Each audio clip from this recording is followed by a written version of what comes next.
Bonjour, je me présente, je m'appelle Élise Jobin, je suis ergothérapeute et coordonnatrice clinique au service d'aide technique du site Constance-Lethbridge au CIUS du Centre-Ouest de Montréal. C'est assez long à dire.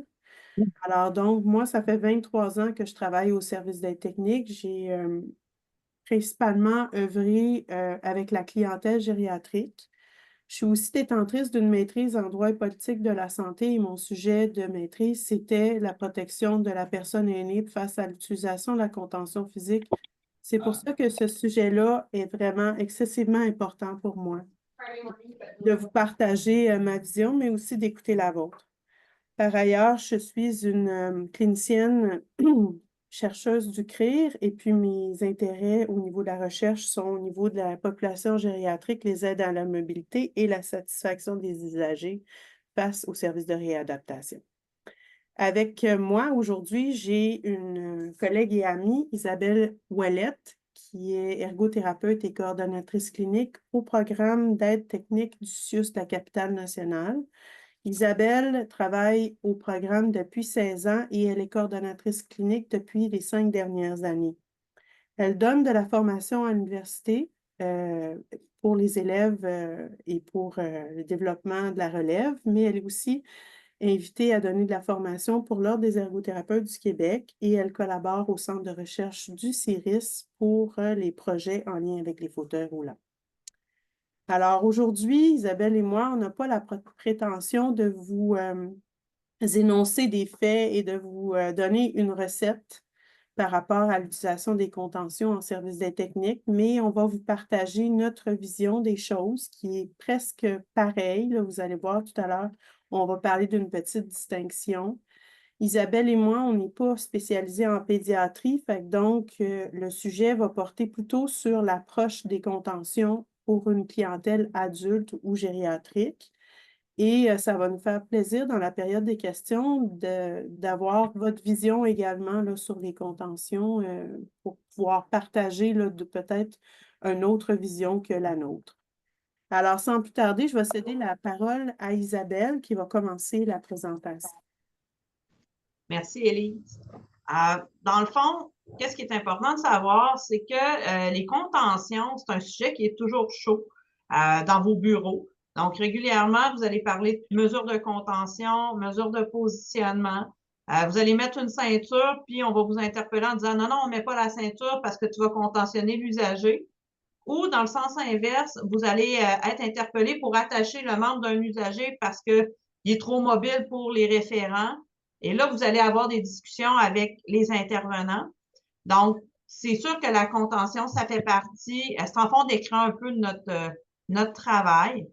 Fait que c'est sûr qu'il faut toujours analyser comme il faut les situations, analyser les habitudes de vie, les facteurs environnementaux, les facteurs personnels pour déterminer c'est quoi les meilleures mesures de positionnement, puis en même temps éviter le piégeage de la contention. Donc, on est un petit peu là-dedans.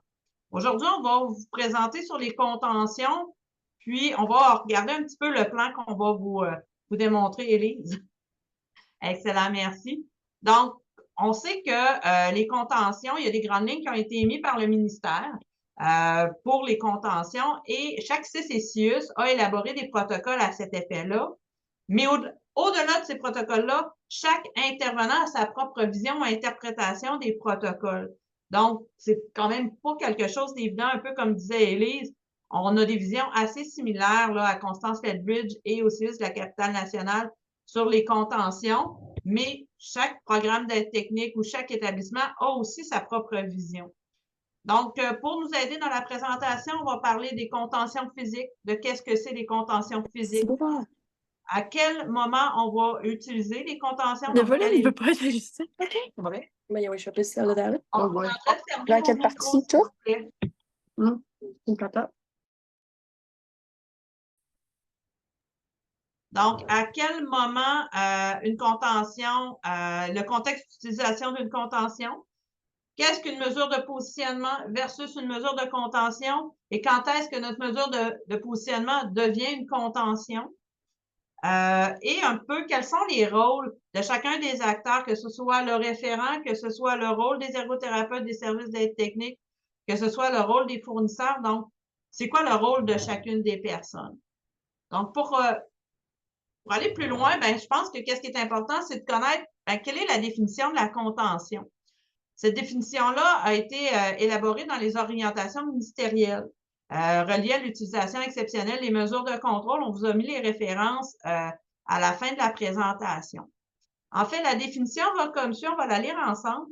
C'est une mesure de contrôle qui consiste à empêcher ou à limiter la liberté de mouvement d'une personne en utilisant la force humaine, un moyen mécanique ou en la privant d'un moyen qu'elle utilise pour pallier un handicap.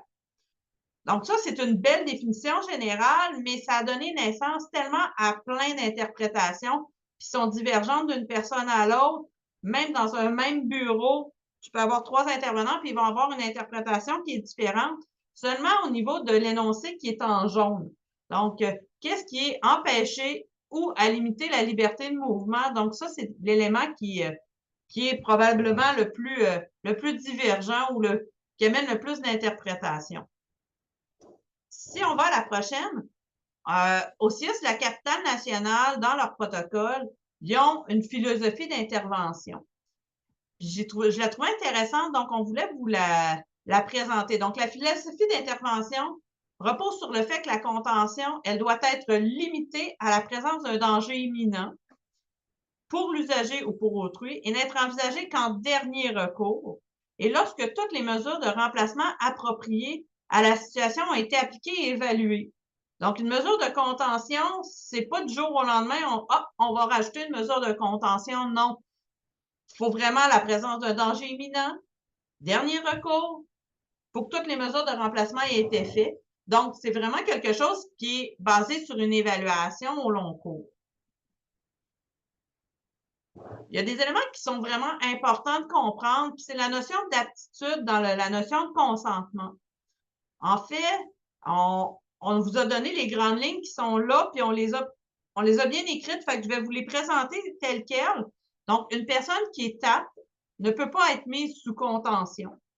Elle peut prendre des mauvaises décisions, il peut mettre sa vie en danger par ses choix ou ses décisions, mais il est en mesure de prendre une décision, donc on ne peut pas décider contre son gré. Personne qui est inapte, c'est une personne qui n'est pas en mesure de juger de ce qui est bon ou de ce qui est mauvais pour elle. Donc, c'est pourquoi il faut parfois les mettre utiliser une contention pour ces usagers-là, ne sont pas en mesure de prendre une décision. Puis, une mesure est une contention seulement s'il est utilisé avec une personne contre son gré. Un très bon exemple que j'ai à vous donner, c'est que dans chacun de nos services d'aide technique, on a des usagers qui conduisent des fauteuils roulants motorisés en conduite céphalique avec la tête. Un des bons principes de positionnement, c'est la stabilité en proximale pour permettre les mouvements distaux. Donc, c'est normal qu'on voit des fois des membres supérieurs qui peuvent être attachés sur la table de positionnement parce qu'ils ont des mouvements incoordonnés. Puis si on n'attache pas les membres supérieurs, ben à ce moment-là, la personne, à cause des mouvements incoordonnés, va être incapable de conduire avec la tête. Donc, l'usager va même demander de se faire attacher. Donc, on est tous dans la notion d'aptitude et dans la notion, est-ce que c'est pour ou contre son gré? Donc, c'est des éléments qui sont très importants à ce niveau-là de retenir. Ce que ça vise à empêcher, en fait, dans les protocoles, on indique que la contention, ça vise à empêcher l'exécution de mouvements préjudiciables. Et on vous a mis vraiment les éléments qui étaient sortis dans les protocoles pour être le plus fidèle à ce qui était écrit. Donc, dans les mouvements préjudiciables, on parlait de se mordre, se frapper la tête. Il y avait les mouvements qui étaient socialement inacceptables ou préjudiciables, comme les attouchements sexuels non sollicités. L'adoption d'une posture ou d'une position à risque. Eux autres parlaient de grimper sur le rebord d'une fenêtre, par exemple, ou les déplacements non sécuritaires devant un danger imminent. Là, ça fait 2 fois qu'on parle de danger imminent. Dans la philosophie, on parlait de risque imminent. Ici, on parle de danger imminent. Donc, dans la prochaine vignette, on va regarder, c'est quoi finalement un risque imminent ou un risque probable. Donc, dans le fond, un risque imminent, c'est quoi? C'est un événement pouvant provoquer un préjudice à l'usager ou à autrui immédiatement. Donc, c'est quelque chose qui est là. Ça va arriver maintenant. Donc, on a un risque élevé qui est maintenant. Un risque probable, c'est un danger hypothétique, mais qui est jugé plausible. Donc, on va anticiper le risque. À lui seul, une agitation, une confusion, de l'errance, des problèmes d'équilibre, de l'agressivité, ça ne constitue pas nécessairement un danger imminent. On est plus dans l'ordre du danger probable, mais il va falloir évaluer la situation pour pas que ça devienne un danger imminent. Donc, pourquoi qu'on parle de contention? C'est évident que la contention, ça atteint la liberté, la sécurité, l'autonomie et la dignité de la personne. On empêche la personne de faire quelque chose. Donc, ça a un enjeu qui est quand même assez majeur pour l'usager. Et en même temps, ça a un enjeu qui est majeur aussi pour le professionnel qui va en émettre une. Parce que ça engage sa responsabilité professionnelle. Donc, c'est important de retenir les principes éthiques là, dans le contexte de contention, d'assurer toujours la protection de la vie et la qualité de la vie de la personne, de respecter l'autonomie individuelle de l'usager. La notion de bienveillance, de bientraitance et de dignité de la personne est importante. Des fois, on en perd, j'entends là des choses, et on en perd la dignité de la personne. Notre usager, même s'il n'est pas apte à consentir, ben notre personne demeure quand même à être une personne, donc il faut demeurer bienveillant. Et la prise de décision doit être guidée par la franchise et la transparence dans la relation. Donc, il faut être franc, il faut pouvoir dire les vraies affaires, être transparent. Une contention n'est pas mise à la cachette, soit des membres de la famille ou ces éléments-là. Il faut vraiment que ça fasse partie là, d'une prise de décision transparente auprès de chacun des partenaires. Et le groupe famille, le groupe usager, le groupe référent, c'est vraiment des partenaires. Donc, ça, c'est nos éléments de base. Le ministère de la Santé a émis des principes directeurs. C'est super important à retenir ces principes directeurs-là dans l'utilisation de la contention. Donc, les principes directeurs, c'est que la contention doit uniquement être une mesure de sécurité. Ça doit être fondé sur le jugement clinique où la compétence et prudence sont réunies pour parvenir à une utilisation judicieuse de la contention. La contention doit être aussi envisagée en dernier recours. Tout à l'heure, dans la philosophie, on a dit qu'il fallait que ça arrive à la toute fin quand on avait tenté plusieurs mesures de remplacement avant d'être rendu à la contention. Donc, vraiment, un processus au long cours via un processus évaluatif. Ça doit être la mesure la moins contraignante possible et aussi toujours faite dans le respect de la dignité, de la sécurité de la personne, tout en s'assurant qu'elle soit confortable aussi avec la mesure de contention. C'est évident qu'à partir du moment où une mesure de contention est mise en place, ben, il faut qu'il y ait une supervision qui soit attentive. Une mesure de contention ne peut pas être mise sans aucune supervision. On peut pas avoir une mesure de contention qui est mise et l'usager, on le regarde pas pendant 2-3 heures pendant la mesure de contention. Non, ça doit toujours être fait sous supervision.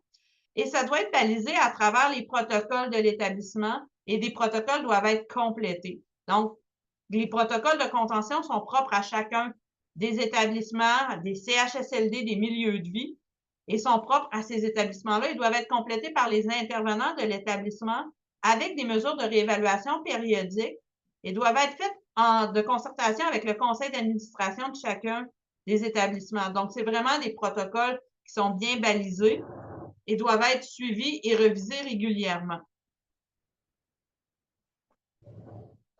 Donc, le cœur de notre intervention, nous, on fait du positionnement aux aides techniques.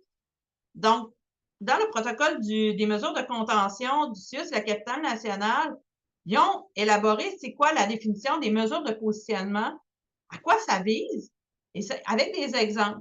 Donc, je voulais vous la redonner, puis, bon, tout le monde va être d'accord pas mal avec la définition. Donc, le but d'une mesure de positionnement vise à suppléer une déficience physique ou une incapacité fonctionnelle, à augmenter l'autonomie d'une personne dans la réalisation de ses habitudes de vie et non pas la brimer. Ça vise à favoriser sa capacité à se déplacer de façon autonome ou se déplacer par elle-même. Des petits exemples, attacher une ceinture de positionnement pour stabiliser un bassin afin d'éviter le glissement. Installer une table sur une base roulante pour que les membres supérieurs de l'usager soient bien supportés. Ou, par exemple, mettre des courroies de retenue de pied pour assurer la liberté pour la mobilité, pour le déplacement sécuritaire. Donc, Ça, c'est des mesures de positionnement. Ce n'est pas des mesures de contrôle. Mais ça devient une mesure de contrôle si, et là, on passe à la prochaine vignette, et là, vous allez vraiment voir les éléments là, au niveau des mesures de contrôle. Donc, si notre mesure de positionnement, le but visé, c'est de restreindre la capacité de l'usager. Fait qu'en ayant toujours ça en tête, ben, ça va vous aider à savoir est-ce que notre mesure de contrôle est notre mesure de positionnement est une mesure de contrôle. On peut mettre une mesure de positionnement, mais si elle n'est pas bien utilisée, elle peut devenir une mesure de contrôle comme dans le premier élément. On prend exemple d'une ceinture de sécurité. Donc, sur nos fauteuils roulants, on a des ceintures de sécurité, on prend le transport. Effectivement, au moment du transport, on veut mettre la ceinture, ce qui est une notion de base. Mais si la ceinture n'est pas détachée après le déplacement en transport adapté, que la ceinture n'était pas requise en positionnement, puis que l'usager n'est pas en mesure de la détacher, ben à ce moment-là, ça va devenir une mesure de contrôle. Donc, elle n'est pas utilisée au bon moment ou le retrait de cette mesure-là n'est pas fait au moment opportun. Un exemple qui est aussi flagrant, c'est le bandeau frontal. Donc, on installe un bandeau frontal, on mentionne très bien que c'est à utiliser seulement au moment des repas, au moment de l'alimentation. Mais si après, c'est pas retiré, puis que l'utilisation en est prolongée, ben c'est sûr que ça devient une mesure qui peut être, de un, très dangereuse, mais de deux, qui devient une mesure de contrôle parce que l'utilisation de notre mesure de positionnement n'est pas utilisée au moment qui est opportun. Donc, ça, c'est un élément. L'autre élément qu'on retrouve, c'est que ça peut devenir, on va utiliser plus du côté contention, c'est pour résoudre un problème de positionnement qui met en danger une personne inapte. La seule manière d'être efficace et d'assurer que le client, c'est lorsque le client tente de défaire ou de détacher sa mesure de contrôle, sa mesure de positionnement, pardon, c'est par exemple, on ajouterait un cache-book à la ceinture pour prévenir le glissement antérieur. Donc, l'usager, il aurait toujours tendance à vouloir la détacher. Donc, il continue à glisser, ça le mettrait en danger. L'ajout d'un cache-book empêche l'usager de la détacher. Donc là, on est plus du côté de la mesure de contrôle. Non pas de la ceinture, mais du cache-book. Donc, je vais laisser la place à Élise pour la poursuite de la présentation. Là, je viens de perdre la présentation elle-même. Alors, je vais essayer de me débrouiller. Là. Je ne sais pas si j'ai été capable de changer. Vous m'entendez, tout le monde? Isabelle, fait le pouce vers le Oui, haut. oui, oui, je t'entends. Il n'y a pas de problème. Tu n'es juste pas sa bonne vignette, c'est tout. Oui, c'est ça. Je vais juste, je pense que je vais arrêter le share puis je vais le repartir parce que je ne sais pas pourquoi, là, on a... Ouais, share.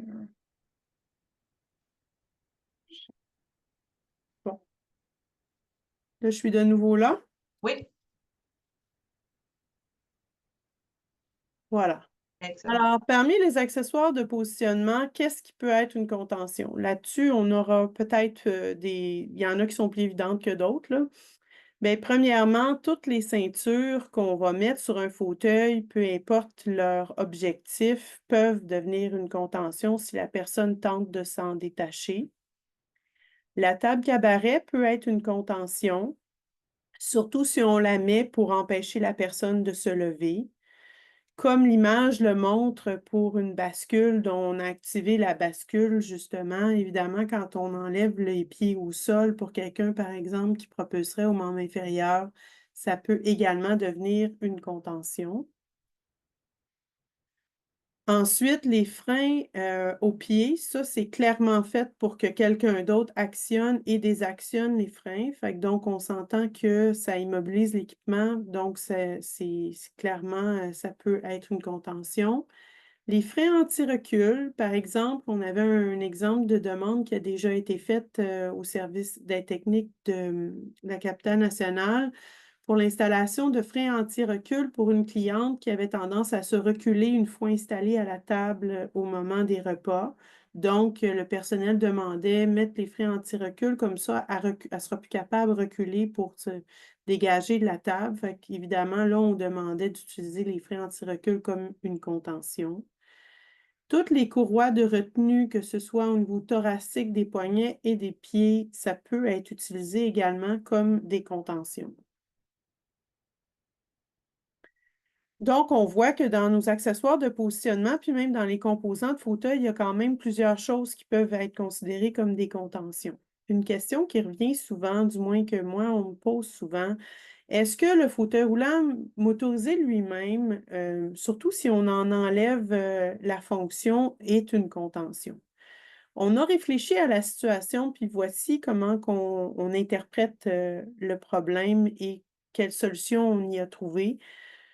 Premièrement, il faut se rappeler que toute intervention qu'on fait en situation d'urgence, notamment pour des arrêts d'agir, ce n'est pas considéré comme des contentions. Puis même dans les hôpitaux, ça ne fera probablement pas l'objet d'une évaluation spécifique parce que le temps que l'urgence se passe, c'est suffisamment court pour qu'on soit capable de refaire notre plan d'intervention ou de penser à notre intervention. Fait que donc, une situation d'urgence où on devrait arrêter le fauteuil temporairement quelques minutes, le temps que tout le monde se calme puis qu'on solutionne l'urgence, c'est pas une contention.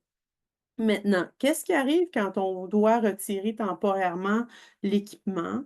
Bien, si c'est pour gérer un mauvais agissement ou un trouble de comportement, bien, du moment où on fournit un équipement alternatif pour que le client puisse se déplacer, à ce moment-là, ce n'est pas une contention, c'est dans le fond une intervention dans le but que le client ait une utilisation normale, sécuritaire et autonome de l'équipement. Vous allez voir, ça va revenir souvent dans le fond, qu'on fasse qu'on enlève l'équipement temporairement ou de façon permanente, c'est toujours dans l'optique de s'assurer que le client est en sécurité et que son entourage l'est aussi.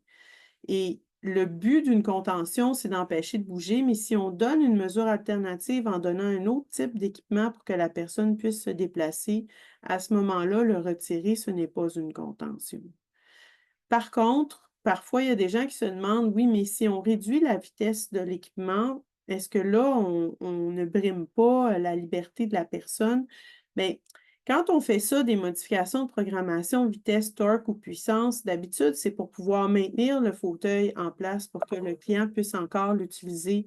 On essaie de faire des modifications pour que la conduite demeure autonome et sécuritaire. Alors, donc, ça se peut que ça réduise les possibilités de déplacement du client, mais ça ne va pas l'empêcher de bouger, ça, c'est certain.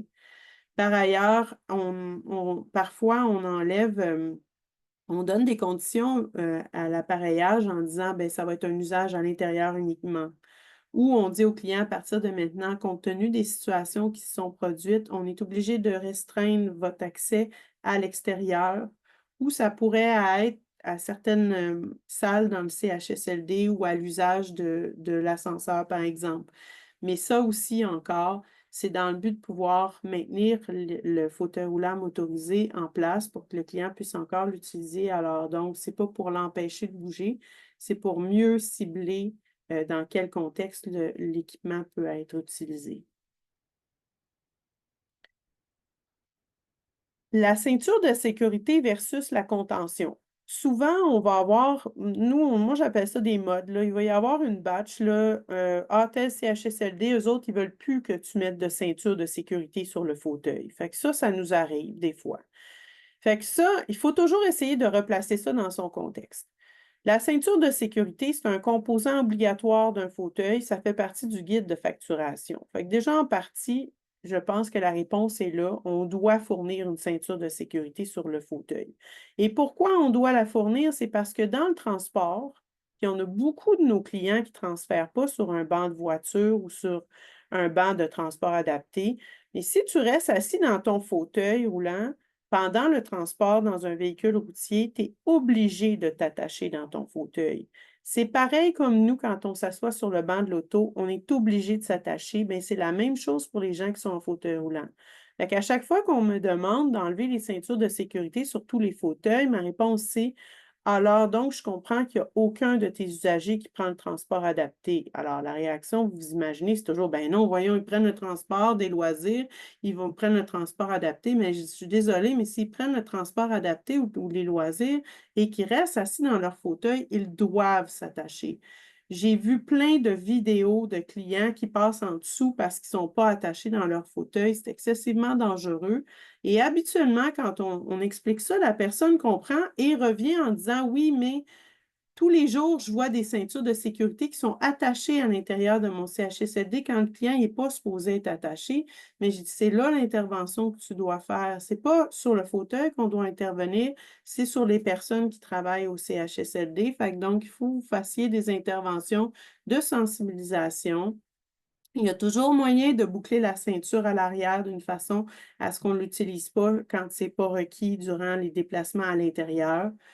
Il faut trouver le moyen de sensibiliser le personnel puis de leur donner la bonne information, mais ce n'est pas en enlevant toutes les ceintures complètement qu'on va solutionner cette difficulté-là. Par ailleurs, mes observations de 23 années d'ergothérapeute au SAT sont à l'effet que quand on est à l'extérieur poussé par autrui, sur les trottoirs, en bas des trottoirs, dans la rue, il y a beaucoup de mouvements qui sont reliés aux aspérités sur la route ou encore les roches, les trous, tout ça. Et on voit des gens qui sont poussés d'un bord, poussés de l'autre, qui glissent. C'est beaucoup plus sécuritaire de boucler la ceinture de sécurité quand on est poussé par autrui puis qu'on circule à l'extérieur. Et selon moi, c'est primordial également pour les gens qui ont un fauteuil roulant motorisé et qui conduisent à grande vitesse.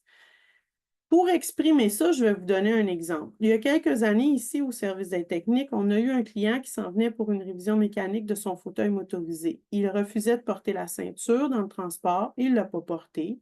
Il est descendu du transport, il a rentré à toute vitesse à l'intérieur du centre de réadaptation et par terre, il y avait un tout petit morceau de métal qui était fixé pour fixer un objet en hiver, c'était là depuis des années.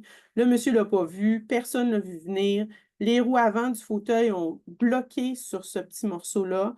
Le client a été catapulté par en avant, il est tombé face contre terre, arrêt cardiaque, arrêt respiratoire. Alors donc, je vous le dis, ça arrive des incidents comme ça quand on ne porte pas de ceinture de sécurité en fauteuil roulant motorisé et qu'on roule à grande vitesse. Maintenant qu'on a toutes placé les pièces du casse-tête par rapport à la contention, ces aspects légaux, de quoi on parle, maintenant, il faut se replacer par rapport à notre rôle, nous autres, au service d'aide technique. Alors, je ne vous apprendrai rien en disant que les personnes qui décident de l'utilisation de la contention avec le client, ce n'est pas nous autres, c'est les intervenants désignés dans les établissements. Nous, là, on a une implication, mais c'est une minuscule part de la pointe de tarte qui est notre implication. C'est pour ça qu'on va regarder ensemble le rôle de chacun, mais plus en détail. L'équipe traitante qui travaille en hébergement avec le client et qui veut décider d'utiliser une mesure de contention, ils sont normés par un protocole dans leur établissement qui détaille l'ensemble des choses qu'ils doivent faire et qu'ils doivent couvrir pour décider de la mesure. Cette documentation-là, elle doit être complète. Ils doivent y avoir indiqué c'est quoi les mesures alternatives qui ont été considérées et qui n'ont pas été efficaces. Ils doivent avoir le consentement des personnes appropriées. Ils doivent avoir spécifiquement c'est quoi la mesure de contention qu'ils veulent utiliser. Fait que donc, c'est pas juste je veux une ceinture, c'est je veux une ceinture avec un cache-boucle ou encore je veux une courroie de rétention à l'arrière de la table cabaret. Fait que donc, il faut que ça soit vraiment très précisé. Ensuite, ça va indiquer la surveillance de la mesure, le moment où ça va être mis en place, le moment où c'est retiré, et ça va être indiqué quelle sorte de suivi va être fait par rapport à cette mesure-là, puis quand est-ce qu'on va la réviser. Fait que comme vous voyez, c'est pas quelque chose qu'on fait sur le coin de la table, c'est quand même, ça nécessite quand même une bonne documentation.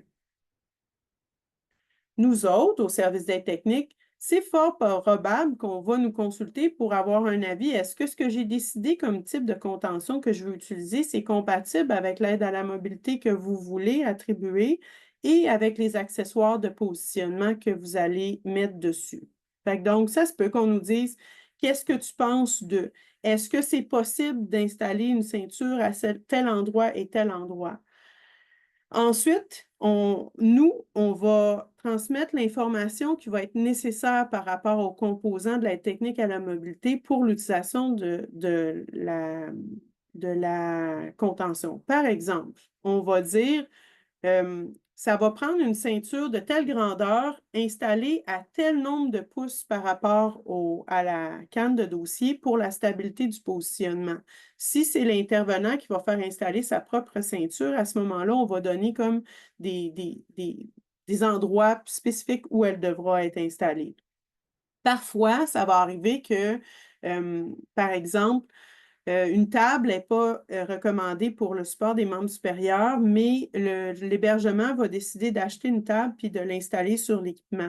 Ben, nous, ça va être notre rôle de dire, ben, les butées thoraciques, ils vont jusqu'à telle mesure. Fait que donc, fais attention dans le choix de ta table parce qu'il va falloir que ça puisse s'installer. Ça, c'est des exemples. Et en aucun temps, on est responsable du suivi de la mesure de contention d'une quelconque façon, évidemment.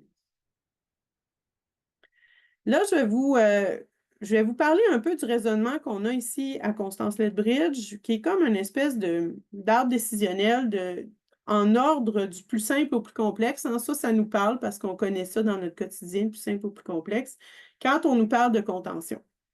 Alors, quand on n'a pas le choix, c'est-à-dire qu'on a un client, par exemple, qui détache sa ceinture, mais ça y en prendrait une pour le positionnement, souvent, on va en premier regarder, est-ce que c'est voulu? Est-ce que le client se détache parce qu'il veut se lever? Ça serait, par exemple, un critère. Ou encore, le client, c'est un toucheux, il se promène, il manipule un peu tout, puis à un moment donné, il met sa main sur un bouton rouge, puis il pèse dessus. Puis là, ça détache la ceinture. Tu sais, on a un peu deux portraits. Fait que la première étape, si j'ai un client qui pèse parce que le bouton est rouge, ça va être de penser à un autre type de bouton, peut-être d'une autre couleur ou une ceinture qui n'aura pas un gros bouton rouge qui va être moins évident, puis que ça va être suffisant pour dire que le client ne va pas détacher sa ceinture.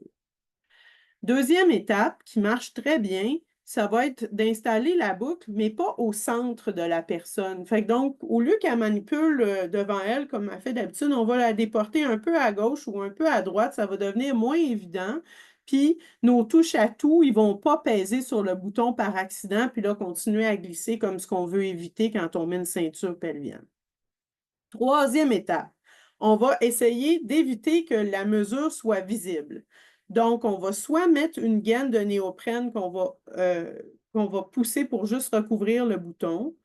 On peut utiliser une couverture sur la personne qui va couvrir la ceinture. Ou il y a des CHSLD où ils donnent des toutous, des poupées. Fait que là, les personnes qui aiment manipuler des objets, ben, ils ont quelque chose dans les mains, fait qu'ils ne touchent pas à leur ceinture. Puis finalement, on arrive à quand c'est évident que la personne, elle finit toujours par essayer d'enlever sa ceinture, puis là, à ce moment-là, on va mettre un cache-boucle. Il y en a deux exemples qui sont sur les images qu'on a ici. Toutefois, on voit en bas les boutons magnétiques. Ça, nous autres, on ne fait pas ça. Quand quelqu'un veut mettre une pinelle ou une Sigfix, là, on dit à l'intervenant, voici les mesures qu'on devrait avoir et je te laisse aller avec ça. Je sais qu'à la capitale nationale, eux autres, la cache-boucle, ils ne l'attribuent pas. Nous autres, on l'a toujours, quand c'est requis et qu'on est rendu jusqu'à cette étape-là, d'habitude, on le met avec la ceinture qu'on commande et c'est la législation maladie qui l'a toujours payé. Ça pourra faire l'objet d'une discussion qu'on aura à la fin de la présentation. Donc, nous, là, les intervenants, quand on fait une décision d'utiliser l'usage de la contention ou quand on intervient, quand on est consulté, par exemple, pour le choix de la contention, notre responsabilité, c'est une responsabilité de moyens. C'est-à-dire qu'on doit mettre en place toutes les stratégies qu'on a avec notre raisonnement clinique pour donner le meilleur service, le plus adéquat au client. Mais on est responsable de moyens et non pas de résultats. Si jamais ça arrive qu'il y a un incident, si jamais la personne se détache puis elle tombe, on ne peut pas être tenu responsable de ne pas avoir obtenu le résultat voulu.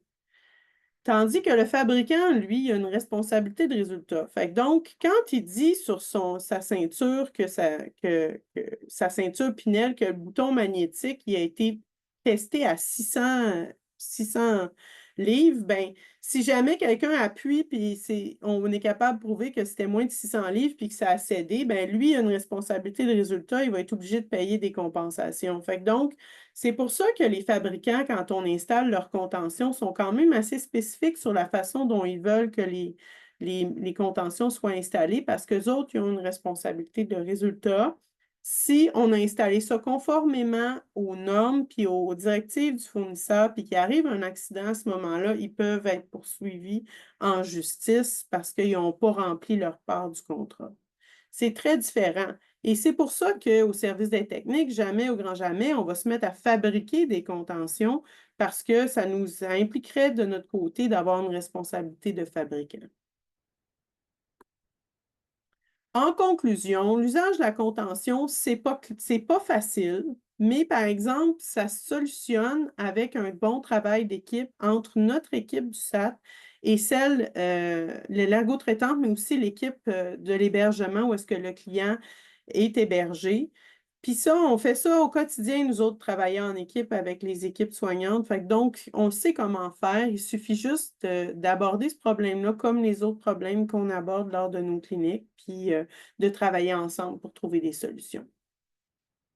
On vous a mis 3 références qu'on a utilisées pour la réalisation de cette conférence-là et ben, elles sont accessibles si vous avez je vous encourage à les consulter si vous n'avez pas vous-même dans votre établissement des protocoles de contention que vous pouvez aussi consulter. Et on va être rendu à la période des questions. Alors, j'encourage ceux qui ont le goût de poser une question de lever la main, puis là, à ce moment-là, vous allez pouvoir nous poser une question oralement ou encore d'écrire votre question dans le chat. Naïma va m'aider là avec le chat. Alors, moi, je pense, j'ai Marie-Josée. Oui, allô, tu m'entends-tu? Oui. Oui. Moi, j'ai une question. Je ne sais pas si c'est contention pure, mais souvent, quand on fait les cliniques, exemple, je vais donner un exemple, là, on veut mettre une table, OK? On a souvent l'échange de dire, bon, oh mon doux, moi, mon premier réflexe, ça va être, OK, c'est pour l'AVQ. Il ne faut pas que ça devienne justement la table une contention. On a toujours le réflexe. Mais dans le cadre d'un AVQ, souvent, bon, la table devient correcte à mettre, peu importe, parce que même si l'usager pourrait ne peut pas l'enlever lui-même. Mais souvent, les gens qui viennent pour les évaluations vont nous dire de Lethbridge vont me dire ben moi, je ne peux pas considérer un AVQ, il faut que ça soit plus une considération de positionnement pour que je puisse mettre la table. Fait que des fois, on a comme OK, considère ça comme positionnement, puis moi, je m'arrangerai avec le reste après. Tu sais, souvent, c'est toujours dans le cadre d'un positionnement qu'on nomme, qu'il faut que ça soit justifié lors des cliniques, toutes les choses qu'on met en place, que ce soit des ceintures ou des supports thoraciques ou des tables, etc. C'est ça la règle de la RAMQ. Parce que dans le cadre juste d'un AVQ, ça ne marche pas. Ça serait pas. C'est ça, hein? Non. Effectivement. Okay. Mais ce que toi, tu me dis, c'est que si on considère qu'on veut que la table soit attachée ou qu'il y ait des fixations spécifiques en vue de vraiment que ça ne soit pas un positionnement, mais une contention, là, il faut avoir une discussion un peu plus poussée avec la personne de Lethbridge qui vient en place. C'est bien ça?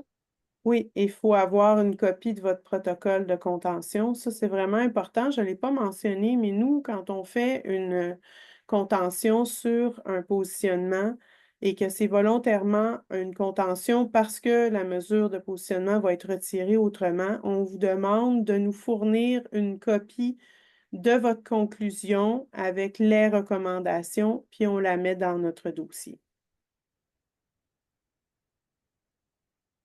Je pense que j'ai répondu à la question. Oui, on a une question dans le chat. Alors, vas-y, Naïma. Qu'en est-il de la table avec glissement possible sans désir de ceinture abdos? Bien, nous, on ne recommande jamais une table s'il n'y a pas une ceinture abdominale ou une ceinture pelvienne parce que il y a eu des cas de strangulation à cause d'un glissement sous une table.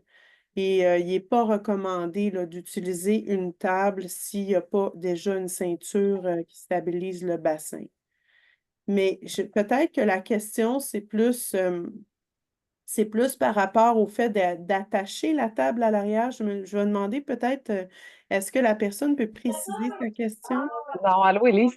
Non, c'était vraiment quand on sent qu'il y aurait comme un plus-value à la table, mais qu'on sait très pertinemment que la personne ne voudra pas la ceinture ou la portera pas malgré notre recommandation, qu'on le, comment qu'on le module là, par rapport à nos recommandations puis la sécurité de l'usager. J'imagine qu'on parle ici de quelqu'un qu'on ne peut pas raisonner, hein? C'est ça. OK. Ben, moi, je pense que si on ne portera pas la ceinture, on est mieux de ne pas mettre de table. Malgré le fait que la table, le fait de ne pas en mettre, on va nuire à la personne au niveau de son positionnement. C'est trop dangereux, selon moi, de prendre la chance qu'on utilise mal la mesure. Pas mal, Élise, je vais juste compléter. Je suis pas mal d'accord avec toi. En fait, j'ai fait quand même quelques recherches parce qu'il y a eu souvent des questionnements à dire, y a-t-il quelque chose d'écrit sur l'obligation de porter la ceinture quand on installe une table? Il n'y a pas rien d'écrit. J'ai rien trouvé d'écrit, à moins qu'Élise, toi, tu aies trouvé quelque chose, mais j'ai jamais rien d'écrit. Mais c'est la règle du gros bon sens. Il y a eu quand même quelques enquêtes du coroner, comme disait Élise, avec des strangulations. Mais ça ramène quand même la notion qu'une mesure, peu importe laquelle qui est mise, que ce soit une mesure de positionnement, une mesure de contention, doit être installée de façon juste et adéquate. On peut penser souvent nos ceintures qu'on ajuste sont largement désajustées par du personnel infirmier ou préposé parce qu'elles trouvent trop serrées. Finalement, notre usager va glisser et on a eu aussi des strangulations par ces éléments-là. Donc, la meilleure moyen, c'est de dire à l'usager, ben, je ne mettrai pas de table si vous ne mettez pas la ceinture. Donc, dans la mesure où il est apte à comprendre les conséquences de ça, mais effectivement, on a la même procédure aussi sur la capitale nationale. Une table va venir avec une ceinture de positionnement en lien avec le risque qui est imminent, qui est probable, dans le fond. Nous avons une autre question dans le chat de Camille Morel. La question est la suivante. Si les mesures de positionnement ne sont pas considérées comme une contention, qu'en est-il de la mise en place des freins aux pieds? Exemple BPO, puisque ce n'est pas un élément de positionnement, mais bien une composante du fauteuil. Isabelle, tu veux-tu y aller ou tu voudrais que j'y aille? En fait, au niveau des freins aux pieds, le frein au pied en tant que tel peut devenir une contention comme ne peut ne pas l'être. Un usager qui n'actionnerait jamais ses freins, ben, à ce moment-là, on n'est pas dans la contention. À ce moment-là, on est dans une mesure qui va être intéressante pour la personne qui va pousser l'usager, si l'usager est poussé en tout temps et qui n'actionne jamais ses freins. Mais si on met un frein inaccessible à un usager qui sera en mesure de mettre son frein, ben là, on a une problématique qui est présente, on tombe dans la mesure de contrôle. Si, dans une autre situation, on a un usager qui est incapable de mettre adéquatement son frein, donc qui accroche constamment son frein par des mouvements aléatoires, ben, si le frein est déplacé, on n'est pas dans une mesure de contrôle. Est-ce que ça répond à ta question, Camille? Ben, oui et non, parce qu'en fait, si jamais, mettons, on a des atteintes cognitives et que la personne est à risque de se blesser ou finalement, j'ai eu quelque chose qui a popé récemment que la personne s'était propulsée dans les marches. Fait que finalement, tu sais, comme on a un risque, elle est en mesure de mettre et d'enlever ses freins. Est-ce qu'elle les met au bon moment? Pas nécessairement.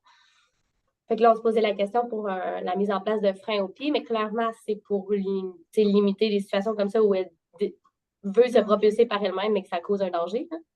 Ça serait Exactement. Tu as vraiment bien répondu. C'est vraiment à partir du moment où on va limiter l'usager.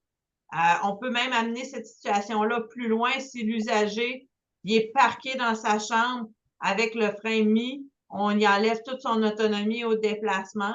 Donc, si c'est un usager qui fait de l'errance, ben, on peut imaginer que ça peut amener beaucoup d'autres problématiques là, sous-jacentes. Là. Naïma, est-ce qu'il y a une autre question? Oui, on a un point de clarification de la part de Cindy Audet qui se posait la question, si j'avais bien compris, nous pouvons mettre des sangles de retenue sur une table de positionnement dans le véhicule sans que ça soit considéré comme une contention pour des raisons de sécurité. Est-ce même si l'usager aurait tendance à pousser sur la tablette? Oui, je vais répondre. La tablette dans un véhicule, c'est un projectile si elle n'est pas fixée adéquatement. Fait que donc, on recommande l'utilisation d'une sangle arrière pour maintenir la tablette en place pour pas que ça devienne un projectile pour tout le monde. Ou on recommande de la retirer si la personne peut être déplacée sans sa table. Fait que donc, pour cette raison-là, je dirais que dans la même optique, la sécurité dans les véhicules routiers est différente que dans tous les autres moments différents parce qu'on doit s'assujettir à un autre type de régulation qui est celle qui vient du ministère des Transports pour la sécurité dans les déplacements. Fait que donc, je pense qu'une courroie de rétention qui serait utilisée seulement lors des déplacements en véhicule parce qu'on veut assurer la sécurité, par exemple, des autres usagers du transport, si la personne a des mouvements coordonnés aux membres supérieurs ou aux membres inférieurs, mais à ce moment-là, ça n'aurait pas besoin d'être une mesure de contrôle, mais il faut l'enlever, par exemple, quand on sort du véhicule. Une autre question de la part de Anne-Sophie. En fait, c'est suite à la question de Camille Morel. Elle se posait la question si un changement de frein est demandé pour être remplacé par un frein au pied pour éviter le risque. Doit-on payer pour le changement de frein? Isabelle, veux-tu que je réponde? Ben, c'est quand même une bonne question. C'est sûr que ça nécessite une analyse, mais tu pourras compléter, Élise. Mais je pense que justement, l'analyse va être vraiment requise, puis s'assurer que toutes les autres mesures vont être mises. De changer un frein, dans le cas de Camille, par exemple, ben, est-ce que toutes les autres mesures alternatives ont été mises en place pour pas que l'usager, par exemple, aille dans une zone? Ben, je pense qu'il y a pas mal d'ouvrages à faire bien avant d'aller vers cet élément-là. Fait que moi, en tant qu'aide technique, clairement que je ne recommanderais pas nécessairement de changer le frein, puis qu'il y aurait vraiment des choses à faire bien avant par le milieu d'hébergement ou l'établissement, là. Fait que, Élie, je sais pas si Je suis d'accord, moi, j'aurais fait la même réponse. ça. Est-ce qu'il y avait d'autres questions? Oui, il y a Marie-Josée qui a la main levée.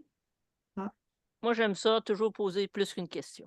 Non, dans le fond, je reviens à ma table parce que là, tu m'avais sensibilisé parce que ça fait pas 50 ans que je fais des cliniques de fauteuil, là.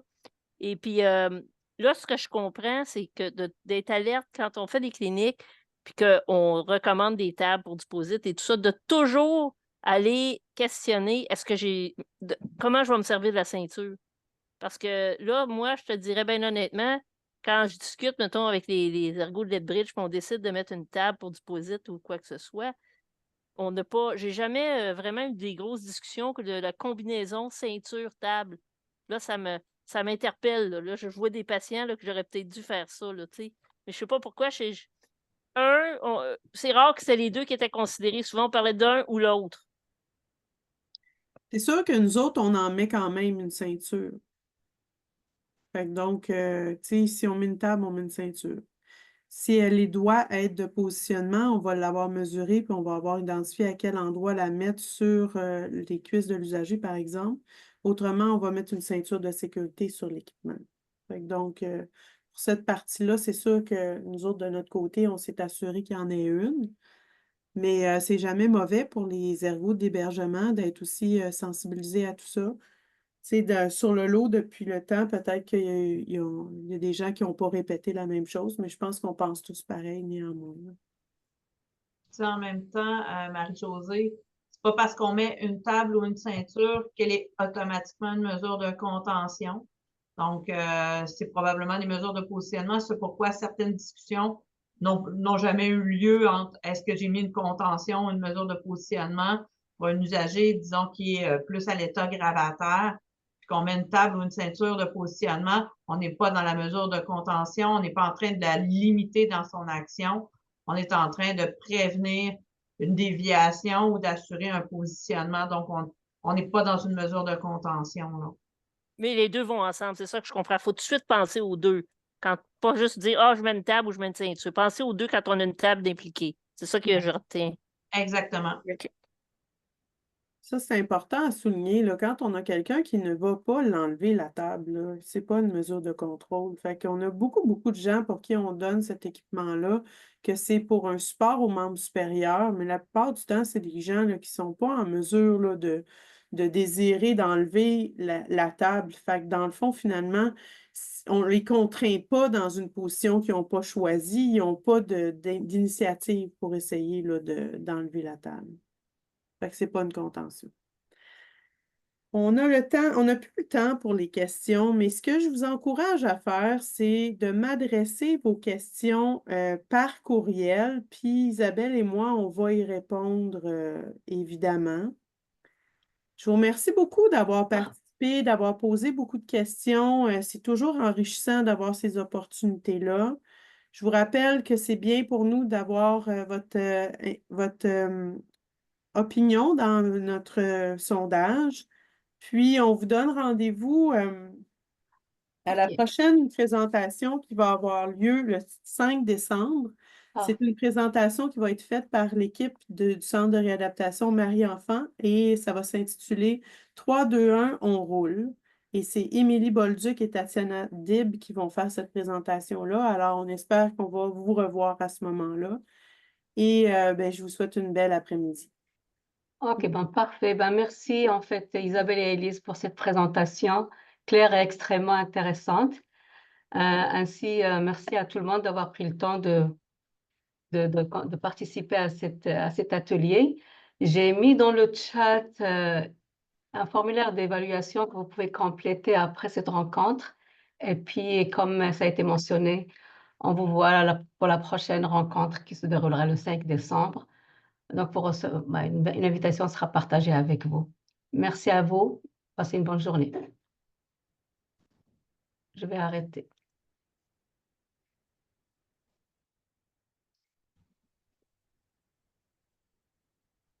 Je vais arrêter l'enregistrement.